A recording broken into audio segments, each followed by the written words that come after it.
નમસ્કાર વિદ્યાર્થીની બહેનો. હવે ધોરણ 12ના પ્રકરણ 11ના બીજા વિડીયોમાં આગળ આપણે જોઈશું જાવામાં સ્ટ્રીમ ક્લાસ. બાઇટ સ્ટ્રીમ, દ્વિઅંકી પ્રવાહ અને કેરેક્ટર સ્ટ્રીમ.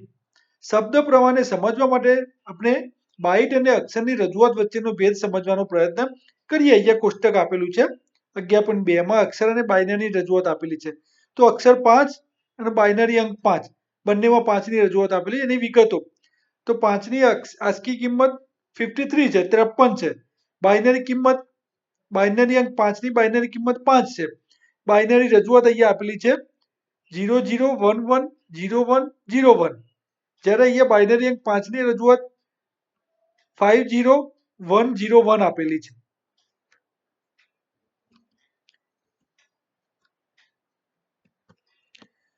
કોઈપણ અક્ષરને આપણે સામાન્ય રીતે આસ્કી અથવા યુનિકોડ સ્વરૂપે સાચવવામાં આવે છે, પરંતુ જ્યારે તેને ગણતરીના ઉદ્દેશથી વાપરવામાં આવે ત્યારે તેને બાઇનરી કિંમત અર્થપૂર્ણ બને છે. અહીંયા ઉદાહરણ આપેલું છે ઇન્ટીજર i = 32. તો i નામના ચલને પૂર્ણ પ્રકારના ચલ તરીકે ઘોષિત કરી એમાં 32 કિંમત સચવાય છે. આ એનું એક્ઝામ્પલ આપેલું છે, તમે વાંચી શકો છો. એમાં આગળ જોઈએ, એમાં જાવા બે પ્રકારની સ્ટ્રીમને માન્યતા આપે છે, બાઇટ સ્ટ્રીમ અને કેરેક્ટર સ્ટ્રીમ. એવી સ્ટ્રીમ કે જે ડેટાને ફાઇલમાં કે કોઈ સાધન તરફ બાઇટ સ્વરૂપે તબદીલ કરે તેને આપણે બાઇટ સ્ટ્રીમ તરીકે ઓળખીશું અથવા બાઇનરી સ્ટ્રીમ તરીકે ઓળખી શકીએ. એમાં બાઇટ સ્ટ્રીમના ઉપયોગથી તૈયાર થતી ફાઇલોને બાઇનરી ફાઇલ કહેવામાં આવે છે. ધારો કે આપણે ફાઇલમાં પૂર્ણાંક, ડબલ અથવા બુલિયન જેવા ચલ સાચવવા ઈચ્છતા હોઈએ તો આપણે બાઇનરી ફાઇલ જ ઉપયોગમાં લેવી પડે. એરે કે ઓબ્જેક્ટ સાચવવા માટે પણ બાઇનરી ફાઇલનો ઉપયોગ કરી શકાય છે. ટેક્સ્ટ ફાઇલો અને પ્રોગ્રામ કોડ બનાવવા કેરેક્ટર સ્ટ્રીમનો ઉપયોગ કરાય છે. એમાં vi અથવા સ્કાઇટ જેવા ટેક્સ્ટ એડિટરમાં તેને ખોલી શકાય છે. એમાં જાવા ક્લાસના બે ગણ પૂરા પાડે છે, કેરેક્ટર સ્ટ્રીમ ક્લાસ અને બાઇનરી સ્ટ્રીમ ક્લાસ. java.io પેકેજમાં ઉપલબ્ધ કેરેક્ટર સ્ટ્રીમ ક્લાસ કેરેક્ટર અથવા તો ડેટા સાથે કામ કરે છે, જ્યારે java.io પેકેજમાં રહેલ byte stream class binary data સાથે કામ કરે છે. અહીંયા તમે જોઈ શકો છો સ્ટ્રીમ ક્લાસનું વર્ગીકરણ આપેલું છે વિદ્યાર્થી બહેનો 11.2માં. એમાં સ્ટ્રીમ ક્લાસ આપેલો છે, એના બે ભાગ છે, byte stream class, character stream class. Byte સ્ટ્રીમમાં બે ભાગ છે, ઇનપુટ સ્ટ્રીમ ક્લાસ અને આઉટપુટ સ્ટ્રીમ ક્લાસ. કેરેક્ટર સ્ટ્રીમમાં શું છે, રીડર અને રાઇટર ક્લાસીસ છે.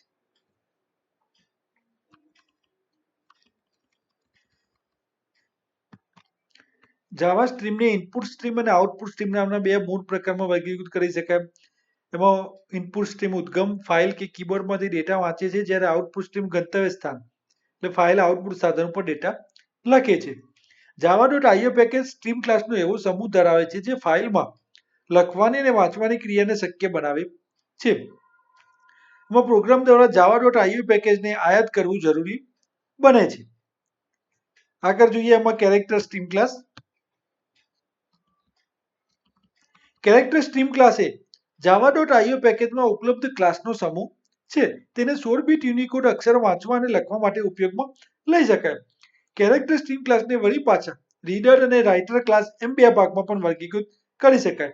રીડર ક્લાસ એ ફાઇલમાંથી શું કરે, રીડર ક્લાસ તો એ ફાઇલમાંથી અક્ષરો વાંચવા માટે તૈયાર કરેલ ક્લાસનો સમૂહ છે, જ્યારે રાઇટર ક્લાસ એ ફાઇલમાં અક્ષરો લખવા માટે તૈયાર કરેલા ક્લાસનો સમૂહ છે.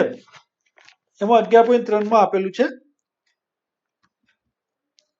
ઓબ્જેક્ટ.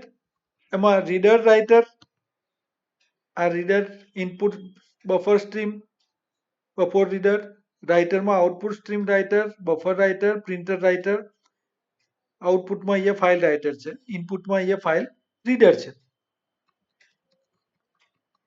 java.io રીડર ક્લાસ અને java.io.રાઇટર ક્લાસ ઓબ્જેક્ટ ક્લાસમાંથી ઉદ્ભવ્યા છે.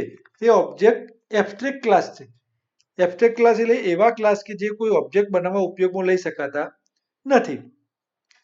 એમાં ઇનપુટ સ્ટ્રીમ રીડર અને બફર રીડર એ રીડર ક્લાસના સબ ક્લાસ છે.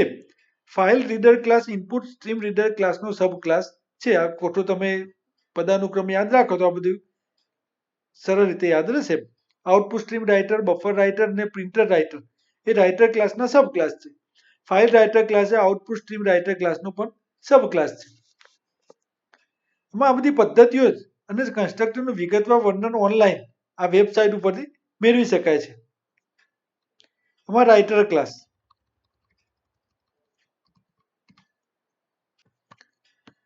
તો વિદ્યાર્થી બહેનો રાઇટર ક્લાસમાં કેરેક્ટર સ્ટ્રીમ લખવા માટે, રાઇટર એટલે લખવું, રાઇટ એટલે તો લખવા માટે રાઇટર ક્લાસ એ મૂળ આધારરૂપ ક્લાસ છે. આપણે ફાઇલમાં લખવા માટેની ક્રિયા કરવા આપણા પ્રોગ્રામમાં ફાઇલ રાઇટર ક્લાસનો ઉપયોગ કરીશું. એની પદ્ધતિઓ આપેલી છે.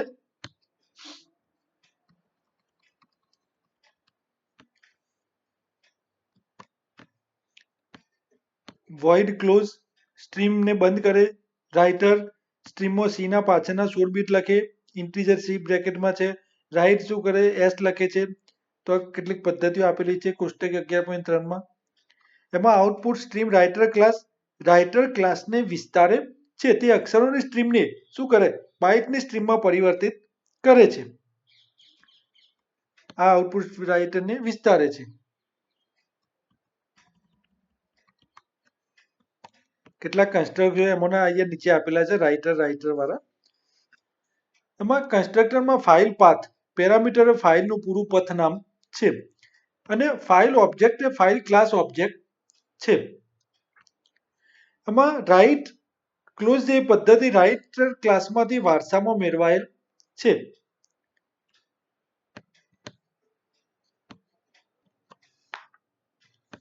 આ લખવાની ક્રિયા દર્શાવતો અહીંયા પ્રોગ્રામ આપેલો છે.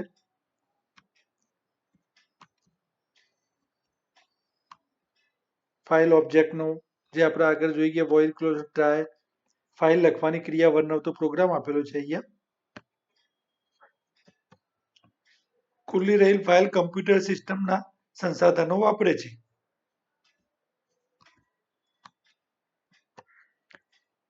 આ કોડ લિસ્ટિંગનું પરિણામ આપેલું છે. હવે એના પછી આગળ જોઈએ રીડર ક્લાસ. રાઇટર ક્લાસ પછી રીડર ક્લાસ. રીડર એટલે વાંચવું. કેરેક્ટર સ્ટ્રીમ વાંચવા માટે રીડર ક્લાસ એ આધારભૂત ક્લાસ છે. એબ્સ્ટ્રેક્ટ રીડર ક્લાસ ચોક્કસ કાર્યપ્રણાલી ઘોષિત કરે છે. એમાં ઇનપુટ સ્ટ્રીમ માટે ઉપલબ્ધ બને છે. આપણે ફાઇલમાંથી વાંચવાની ક્રિયા કરવા માટે આપણા પ્રોગ્રામમાં ફાઇલ રીડર ક્લાસનો ઉપયોગ કરીશું. અમારા રાઇટર ક્લાસની જેમ અહીંયા રીડર ક્લાસમાં તમે એની પદ્ધતિઓ અને ડિસ્ક્રિપ્શન જોઈ શકો છો. વોઇડ ક્લોઝ ઇન્ટીજર રીડ અહીંયા આપેલું. સ્ટ્રીમને બંધ કરે છે ક્લોઝ, વાંચે છે અને કિંમત પરત કરે છે -1. ઇનપુટ સ્ટ્રીમ રીડર ક્લાસને વિસ્તારે છે. તે બાઇટની સ્ટ્રીમને અક્ષરોની સ્ટ્રીમમાં પરિવર્તિત કરે છે. એમાં અહીંયા નીચે જોઈએ તો 11.3માં ફાઇલ રીડર ક્લાસની રીડ પદ્ધતિનો ઉપયોગ કરી ફાઇલમાંથી ડેટા વાંચે છે. આ પ્રોગ્રામ જે 11.3માં છે તે કોડ લિસ્ટિંગમાં. આ રીડ પદ્ધતિ રીડર ક્લાસમાંથી વારસામાં મેળવાયેલ છે.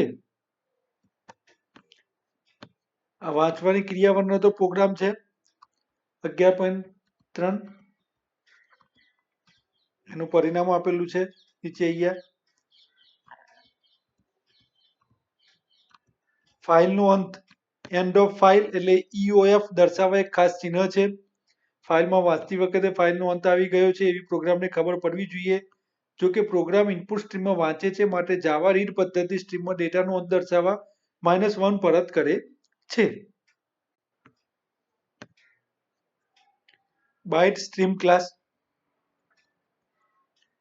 એમાં java.io પેકેજમાં ફાઇલ ઇનપુટ સ્ટ્રીમ અને ફાઇલ આઉટપુટ સ્ટ્રીમ ક્લાસ આપણને ડિસ્કમાં કોઈ પણ ફાઇલમાં બાઇટ લખવા માટે કે ફાઇલમાંથી બાઇટ વાંચવા માટે સુવિધા આપે છે. આ ક્લાસ ઇનપુટ સ્ટ્રીમ અને આઉટપુટ સ્ટ્રીમ ક્લાસના સબ ક્લાસ છે. File output stream. તો ફાઇલ આઉટપુટ સ્ટ્રીમ એ આઉટપુટ સ્ટ્રીમનો સબ ક્લાસ અને કોઈ આઉટપુટ સ્ટ્રીમ અથવા ફાઇલમાં બાઇટ લખવા માટે ઉપયોગમાં લેવાય છે. આ ક્લાસનો ઉપયોગ કરવા સૌપ્રથમ આપણે ફાઇલ ઓબ્જેક્ટ બનાવવો પડે. એમાં ફાઇલમાં બાઇટ લખવા આઉટપુટ સ્ટ્રીમ એબ્સ્ટ્રેક્ટ ક્લાસમાંથી લાવેલ રાઇટ પદ્ધતિનો ઉપયોગ કરી શકીએ. આમાં કેટલીક પદ્ધતિઓ આપેલી છે 11.5માં. ફાઇલ આઉટપુટ સ્ટ્રીમની તમે જોઈ શકો છો. Void close, write void write output સ્ટ્રીમની ક્લાસની પદ્ધતિઓ છે. એમાં ઇમ્પોર્ટન્ટ પોઈન્ટ આપણે જોઈ લઈએ. એમાં constructor file not found exception throw કરે છે. જો ફાઇલનું નામ એ કોઈ ફાઇલને બદલે કોઈ ડિરેક્ટરીનો નિર્દેશ કરતું હોય કે ફાઇલ હયાત જ ન હોય કે કોઈ કારણસર ફાઇલ ખોલી શકાય તેમ ન હોય તો આ જે કન્સ્ટ્રક્ટર છે એ થ્રો કરે છે. તો ફાઇલ ઇનપુટ સ્ટ્રીમ, જેમાં આઉટપુટ સ્ટ્રીમ જોઈએ એવી જ ઇનપુટ સ્ટ્રીમ છે. તો એ ઇનપુટ સ્ટ્રીમનો સબ ક્લાસ છે. ફાઇલમાંથી બાઇટ વાંચવા માટે ઉપયોગમાં લેવાય છે. આ એની થોડીક પદ્ધતિઓ આપેલી છે ફાઇલ ઇનપુટ સ્ટ્રીમની: close, read, read integer.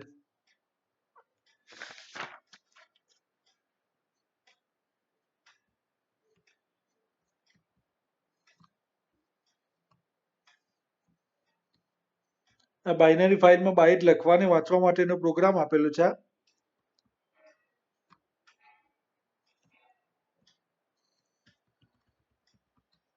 Binary file dot date ફાઇલમાં એક શબ્દમાળા લખે છે, પછીથી તે જ ફાઇલમાંથી ડેટા વાંચવા અને સ્ક્રીન પર દર્શાવવા ફાઇલ ઇનપુટ સ્ટ્રીમનો એક ઓબ્જેક્ટ બનાવે છે.